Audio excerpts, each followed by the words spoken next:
Magandang araw po sa inyo lahat. Ako po si Christian Esguera and welcome po sa ating special Facts First episode ngayong araw. Anong araw ba ngayon? So yun, nandito na ako. May 22 yata. Cellphone lang po kasi yung gamit ko. Pagpasensyahan nyo na po ako. Medyo malabo po yung dating natin dahil emergency po itong ating episode ngayong araw. And we are recording this at exactly 11:55 in the morning. Pero don't worry, mamaya meron po tayong live. We need to adjust dahil napaka-special po ng ating panauhin ngayong gabi. Sobrang importante at kailangan talaga stop everything para makausap natin ito. Dahil po meron napakalaking development po. Kung nabalitaan niyo na po, no? Sinabi po ni President Marcos, mag-resign kayong mga miyembro ng aking gabinete. So basically, he wants a reset sa kanyang gabinete. And kung naalala niyo po, nakausap po natin si Palace Press Officer Attorney Claire Castro a few days ago. And sabi niya, tingnan niyo yung magiging aksyon ng Pangulo. Hindi lang yung kanyang sinasabi. Eto na ba yun? Okay?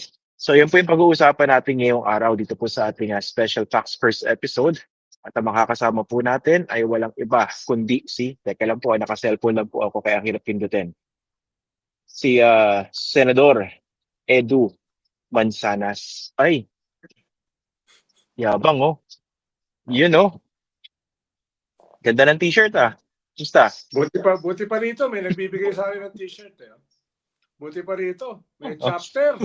May chapter dito. Facts talaga? Seryoso. Nasaan ka ba ngayon, Senator? Ang dami nila. Nasaan ka ba ngayon, Senador? Pwedeng gawin sa Geneva, sa Vienna. Pwedeng gawin party list. No? Talaga? Party list dito. Oo. Si Smiling Assassin ang number 1 nominee. Tapos yung Nominee. Christian Esguera, number 2. Tapos yung Alan Herman, wag na lang. Shots fired. Bira talaga. Simula pa lang, ha? Ano ko mo sa Senedu? Ano ba ginagawa mo dyan sa Vienna, Austria? Shoutout pala. Marami tayong kaibigan dyan. Dami. Kakatuwa eh. No, nakadalawang forum ako, mga several na mga meetings, pero yung malalaking gatherings. Yung huli, kahapon, mismo sa United Nations, sa loob. Ang dami palang mga Yun, no? Pilipino Ibang ron. level talaga. Ang dami palang mga Ibang level Pilipino talaga sa yung UN, Senator. 3 to 400. 3 to 400 Pilipinos Talaga? nandun sa UN, no? Tapos ayun, dumalo sila doon sa walang kwentang usapan. So pati pala mga taga-UN mahilig sa walang kwentang usapan. No? Ganun talaga pag malungkot ang buhay. Magtsatsaga na lang kung ano man yung pwedeng pagtsagaan online. Shoutout sa mga kaibigan natin sa Vienna. Actually, hiningi nila sa akin yung number nyo, Senator. So shoutout kay Miss Fe Lindenberger yan. Sila Sir LP, Aurora Villanueva. Ang dami nating kaibigan yan. Harold Can, umabol yun, galing sa trabaho. Oo, si Fe. Tapos si Maribel, Maricel, si Ning, no? Tsaka yung organizer dito, no? Masaya sila dahil nanalo Pilipino dun sa Euro Music Competition. Si JJ. Eurovision? Pinoy ang nanalo. JJ Fix ganun ba? something. Kaya saya-saya nila ito. No? Senator, by the way, si Aurora Villanueva, nag-chat sa akin, pinadala sa akin yung mga picture niyo. Sabi niya, eto para sa ito Meron siyang tsokolating balot na balot. Sabi ko, sana makarating. Kasi kung bansa na siya, sigurado hindi makakarating. Meron, naka-label, may resibo. Meron. Parang nakalimutan ko yun Magkakasingilan. Magkakasingilan yan, sigurado. Sabi ko, wala nakakarating eh. Ganun. Yung okay. Na dala ng Tika Radisson Hotel. Yung tinaboy kami sa dala. coffee shop. Tumakbo kami sa Radisson. Ingay kasi, no? Ang ingay. Mag-uumpeso ko, Senator, ganito pala pakaramdam nyo. Pag nagpa-podcast tayo, naka-cellphone lang. Ang hirap, Nakakuha ka na, naka-empathize ka na. Katulad ng presidente. Yung pala yung pakaramdam. Katulad ng presidente. Sige. Okay, mag-usapan natin to, no? Okay ba, segue? Ganda na segue, Ganda ng liko. Ganda ng segue. Sige, pag-usapan natin to. Dahil nga ang utos ni Pangulong Marcos, lahat ng miyembro ng kanyang gabinete mag-tender ng courtesy resignation. So basically, he wants a reset. What do you make of this, especially after the results of the midterm elections? Yun yung dapat niyang gawin. That's how you do it. Sabi nga natin do sa previous episode natin, di ba? Para ma-diffuse yung crisis, mag-cabinet revamp siya. Dapat yung mga cabinet secretaries, lalo na yung mga natutulog sa pansitan, yung mga pinupulot sa kangkungan, should fall on their swords. No? Dapat magkwan sila, magharakiri, no? At para protektahan ng presidente. To show na he Wag means naman, wag naman. business. Wag naman. Baliwala yung kanyang yung kanyang interview, yung nag-empathize siya, yung self-critical siya, gusto niyang baguhin, gusto niyang maging strong leader, gusto niyang katakutan. Baliwala yun kung hindi niya gagawin tong cabinet revamp. Actually, nakatali itong cabinet revamp dun sa kanyang pagbabago ng narrative, yung kanyang pagbabago ng messaging, na siya ay nag-empathize, na siya ay willing magbago, siya ay merong mga kakulangan, pero gusto niya, siya ay maging strong leader at katakutan. Sa unang tingin, parang contradictory siya doon sa pag-send niya ng feelers sa mga Duterte. Pero kinabukasan, nagsabi siya, nung sinabi ng mga Duterte na, teka, pakawalan niyo muna si Digong. Sabi niya, hindi pwede yan. Rule of law tayo eh. So, habang nagpadala siya ng feelers, nagpakita kagad siya ng kanyang mensahe na mas dapat akong katakutan, mas dapat akong maging strong leader. Mukhang ito yung simula nung kanyang taktika. Whether it will work is another thing. Pero ito yung dapat niyang gawin, a cabinet revamp. Okay, mukhang ito na ba yung mukhang ito na ba, Senator, yung parang tinatawag, naisip ko lang naman, BBM 2.0. Dahil for the longest time, this is an open secret. Maski yung mga malapit sa kanya na nakakausap ko personally, sinasabi sa kanya, masyadong mabait, hindi kinakatakutan. So, mukhang ito na ba yung kanyang revamp ng kanyang imahe, pero how credible would that be kung for the longest time, ito yung imahe mo, tapos bigla ka magiging tough guy? How credible would that be? Kaya nga hindi ko sigurado if it will work. Pero yan yung dapat niyang gawin. No? Paano yung ikalawang agenda dyan? Yung mga cabinet secretary niya na nagkakos ng damage sa kanyang gobyerno at sa kanya mismo as president, lalo na after nitong epic fail, nitong midterm, ay dapat na niyang tanggalin at palitan. Halimbawa, Department of Agriculture, binabatak pababa yung ekonomiya. Negative yata yung growth rate ng agriculture. So anong ginagawa ng cabinet secretary? No, ang dami niyang mga sinasabi na papababain ang presyo ng bigas. Pero hanggang ngayon, parang a drop in the bucket yung ginawa nila sa Cebu. No? Ikalawa, yung energy secretary, wala nang ginawa kung hindi mag-announce ng mga increases sa presyo ng kuryente. Anong trabaho niya as energy secretary? Diba? Dapat inaayos niya yan. Ang ginagawa niya, puro paliwanag. Wala tayong subsidy. Kaya mataas ang kuryente. Pinakamataas sa buong region. So, yan yung mga dapat mong palitan, di ba? Yung Secretary of Health. Ano na nangyayari sa health? Kalusugan ng bansa. Anong ginagawa niya? Nagreklamo yung mga hospital. Bilyon-bilyon yung utang sa kanila ng Department of Health. Anong ginagawa nila? No? Ngayon, may parang dumadami ang COVID. Wala naman siyang ginagawang reassurance sa mga tao. So, tapos marami kang naririnig na mga rumors of corruption sa Department of Health. Diba? Dapat palitan na yung mga yan. Binabatak nila pababa yung gobyerno. Kaya, very logical, very appropriate yung gagawin ng presidente na cabinet revamp. Whether it will work, ay hindi ko sigurado. Pero at least, kinokorek niya yung sinasabi ng mga iba na siya ay dinadaga. Medyo kinokorek na ng konti. No? Na hindi Sino ba kasi nagsabing dinadaga siya? Hindi ko alam eh. Sino ba nagsabi nun? Ang sinasabi niya, masyadong judgmental yung nagsasabi nun, ha?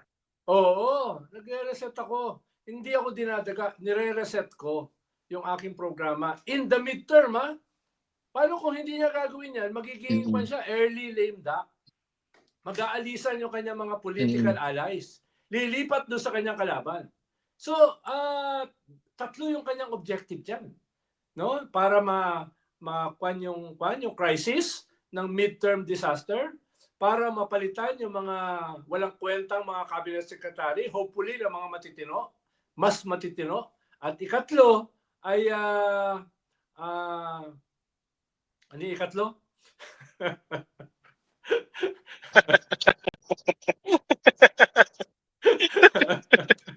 yung, yung kakasabi ko lang.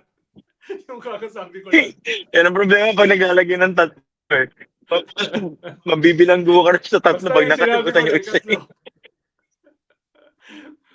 Yun na yun. Okay. Okay. Oo. Pero sa akin naman, Senator, ano yun eh? It's a good move, no? It shows toughness. It shows resolve. Pero again, it needs to be judged with the quality of decision making afterward, di ba? Sino ipapalit niya dun sa mga tatanggalin niya. Kasi that in itself would be a message, eh. Di ba? Tama, tama. No? Halimbawa, Tapos, yung mga kasi, economic planners niya, ano nang ginagawa ng economic planners niya? Diba? Ang taas ng self-rated poverty, record high. Ang taas ng level ng involuntary starvation. So anong ginagawa ng kanyang mga economic czars, economic strategies, no? Baka kwan lang yan eh, no? Mga naghahanap lang ng trabaho. Pantalan niya yung mga yan. Di ba? Ang problema ngayon, Christian, saan siya kukuha? Sino ang kanyang kukunin? No? Ang tingin ko naman, with 115 million Filipinos, no, na magagaling, no, magagaling katulad ng host dito, no, katulad ng Nobel Peace Prize nominee, di ba? Katulad ng mga papabol, no, yung mga pwedeng maging pope na magagaling. Hindi ko sinasabi kukuha sa simbahan. Pero ang dami natin magagaling na tao. Sigurado ko naman makakakuha naman siya ng mga hindi pinupulot sa kangkungan. Diba? Paano kailangan niyang actually, kailangan niyang, hindi, yun pala yung ikatlo, kailangan niyang mapigilan yung pagiging early lame duck. No? Yun yung ikatlo. Nakalimutan ko tuloy. naalala na. Oo. Oo. Oo. Then naisip ko lang, no? Actually, total, pinapasubo naman kung sino-sino tao rito. Pero by the way, babatiin ko lang ha. Bumili ako ng emergency tripod para dito sa ating panayam ha. Okay pala to. Ngawit na ako kanina eh. Okay pala pag meron tripod eh. Hindi, Oo, Senator, isang problema niya siguro, dati na natin emergency napapag-usapan na to eh. kwan, Ah, yung aking emergency na pampalakas ng kwan, ng sound, hinihintay ko pa hanggang ngayon eh. mm. Baka dito sa Vienna dumating, imbis na sa Quezon City. Naka-ready na, bigla ka umalis, Senator eh. Ah, Kaya hindi ko napadala eh. Naka-ready, ready yung siya. aking emergency sound Ah, system eh. Ngayon, emergency pa rin eh. oo nga. Pero Senador, total, lagi natin pinag-uusapan yung problema ni BBM when it comes to political strategy, political operator, may kulang, no? Mukhang pwede na yatang kunin si Senador Edu Manzanas, no? Hindi Para tayo pwede hindi dyan. pakalat-kalat na, puro analysis, no? Retired na tayo dyan. Tingnan mo yung ating analysis. Minsan tumatama, karamihan mali. Mm. Di ba? Kaya hindi naman tayo political analyst, Oh. heckler lang Okay lang naman tayo. yun. No, wala tayong science eh.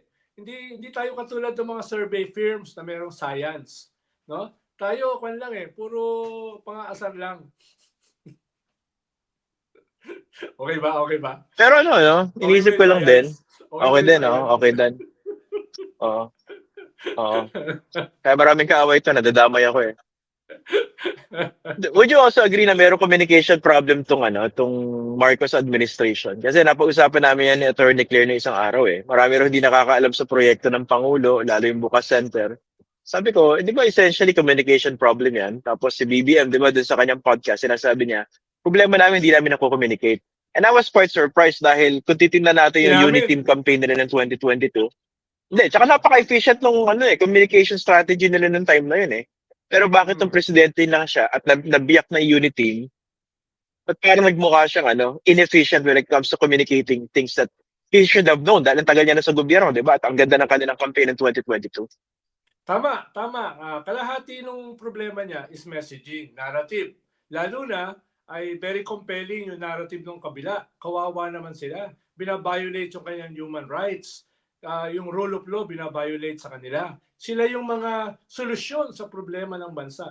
Ang problema ng presidente, hindi lang messaging. Ang problema niya, ideology. Ano ba yung gagawin niya ngayon na framework, na programa bilang presidente? Doon siya kinakapos. Yes, nagpalit siya ng communications head 4 na beses. baka magpalit pa uli, no? Pero yung laman, yung messaging kasi is the form eh. Yung substance, yung reform agenda niya, doon mismo kinakapos. Nakabimbin sa Kongreso, sa Senado, yung napakaliit na wage increase. 100 to 200 pesos. Hanggang ngayon nakabimbin. Di ba? Kumpara sa mo, yung emergency tripod, ang layo ng presyo ng tripod mo kumpara doon sa inihingi ng mga manggagawa na nagkaroon lang ng minimum wage increase 89, no? Yung kanyang food inflation, sinasabi bumababa. Pero ang pakiramdam ng mga tao ay ang taas pa rin ang presyo ng pagkain. Anong ginagawa ng kanyang Secretary of Agriculture? No? Sa bagay, secretary dapat 'yon ng fishing dahil ang kanyang background fishing magnate, no? Yun yung mga kailangan bago. Anong ginagawa ng kanyang kasama ko sa cabinet na NEDA chief? Na ang sabi, ang presyo ng pagkain araw-araw, magkano yun? 30 pesos, no? Yung sinasabi niya. So, Nakalimutan ko pero napaka-unbelievable. di ba? Anong klaseng kwan yan, NEDA chair? Kahit kasama ko yan dati. Di ba? Inuulit ko, sa energy. Sa energy. Nakita ko yung kwan eh. Yung energy secretary, halimbawa sa Japan. No? Nung hindi niya maayos ang presyo ng kuryente, anong ginawa niya? Resign! Resign. Akala ko maghaharakiri. Ganon dapat Oo ang mga naman. cabinet secretary. Wag no? naman. Fall on their swords. Di ba? Oo. And protect the president dapat, hindi yung diretso yung salo sa presidente. Ang pinoprotektahan nila yung sarili nila eh. Oh. Senator, since we're in the subject of issues against the president, kasi isang pagbasa dito sa kanyang cabinet revamp is nakakasira sa Pangulo yung non-performance or not sa ilang miyembro ng kanyang gabinete. Pero isa rin sa mga tinitingnan na nakasisira dito kay Presidente, at least base sa aking mga conversations, no? Pero sino lang man tayo, no? Hindi man tayo, wala man tayong kwenta sa totoo lang, no? Isa raw sa mga nakakasira sa Pangulo ay itong kanyang mismong pinsan, si Speaker Martin Romualdez. So do you think it's also time to have a leadership change dito sa House of Representatives? Kasi di ba, naging easy dyan. Pinush yung Chacha. Although medyo nawala yung momentum ngayon. Number 2, yung budget. Napakatindi ng problema. Diba? So do you think it's also time to consider that, the leadership change sa House, since the President is in the subject of House cleaning? Hindi House of Representatives, pero cleaning is administration. Well, dapat isama yan sa agenda. Dapat kasama yan sa overhaul. Ang problema, kailangan niya ibalanse, sino ba ang kayang humawak ng Kongreso? Si Toby Chanco ba yan? Si Albi Benitez ba yan? Paano, hindi ka lang basta-basta magtatanggal ng speaker eh. Dapat yung ipapalit mong speaker, yung kayang hawakan ang Kongreso. Lalo na ngayon, nagsasalita na yung mga Duterte ng impeachment. Pero mo, hindi pa nagsisimula yung impeachment ni Sara, nagpo-propose na sila ng impeachment ng presidente. So, sino yung merong wherewithal? Sino yung merong pisik para hawakan yung Senado? No? Dahil for now, yung mga alternatives ay medyo kapos na kapos. House. So ibabalance niya yung tinatawag natin na political baggage, at the same time, yung kapangyarihan na kontrolin ng House. Lalo na doon mag-emanate, hindi lamang yung mga legislations ng presidente, doon mag-emanate yung possible impeachment. Kung hihina siya dito sa midterm election at magiging early lame duck, sigurado ko, may magsisimula dyan ng impeachment sa Kongreso na kalaban niya. So sino ang kayang humawak dyan sa Kongreso na yan? Si Juan ba yan? Si Martin ba yan na incumbent? Si Toby Chanco ba yan na binato na lahat, even the kitchen sink kay Speaker para ma-absuelto siya doon sa disaster ng midterm election as campaign manager? Meron pa mga iba na nagpaplano on the wings. Si Gloria Macapagal Arroyo ba na tahimik ay nagbabalak din? No? Si Albi Benitez na lumalabas din yung pangalan. Maraming lumalabas eh. Pero yun yung kanyang yun yung kanyang practical consideration. Hindi lang ito usapin ng political baggage, usapin ito ng sino ba yung kaya kumontrol sa House. Baka si Kwan. So Baka kung ganun, kaya. sino? Baka si Percy kaya. Sinubo si Percy. Sabagay, veterano na, no? Going into his second term na yan, no? Hindi na yan bagito technically, ah. Oh, para Nagulat ako dun, ah. na-imagine mo na, no? Para na-imagine mo na, no? Paano, tumatawa ka eh. Tumatawa ka. Ako, seryoso ko, ha? Seryoso Diba? ko. Percy, ha? Pag nanonood Speaker, ka, Percy, hindi ako yung si Mother tumatawa, Percy, si Mother Percy talaga, ah. Game changer yun. Loko tong game changer, ah. Hindi, ibig sabihin dito kasi, ano nga, matinding balancing act yan, eh, no? Pero he needs to gauge kung gaano kabigat na political baggage sa kanya itong kanyang pinsan. At Yes. saka dun sa possibility na baka lalong gumuho yung kanyang hawak dyan sa House of Representatives kung magpapalit siya. Pero kasi either way, Correct. this is being exploited by the Dutertes, di ba? Nandyan si Correct. Martin, ina-exploit. Pag natanggal naman yan, definitely i-exploit. So, he is in a very unenviable position, itong presidente, no? But what do you think Yes. should he do?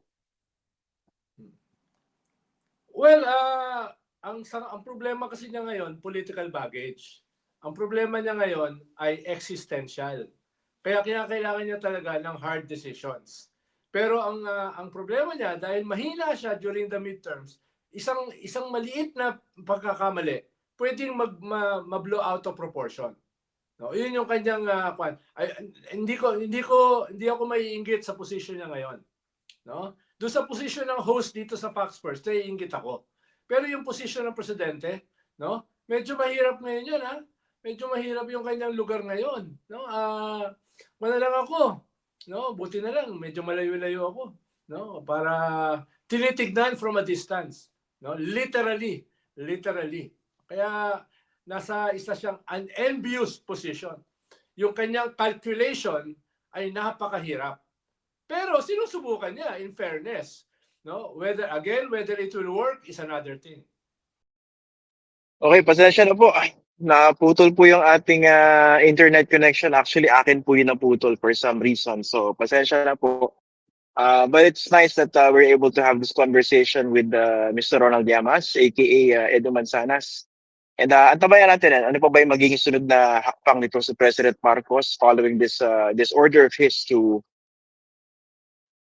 for the members of his cabinet to tender their courtesy resignation. So tingnan natin, no? Ito na ba yung tinatawag nating BBM 2.0 and ano kaya yung masaasahan pa natin? In the meantime, maraming salamat po sa inyo for joining us today, for joining us tonight. Ako po si Christian Esguerra. Magandang gabi at magandang araw po sa inyo lahat.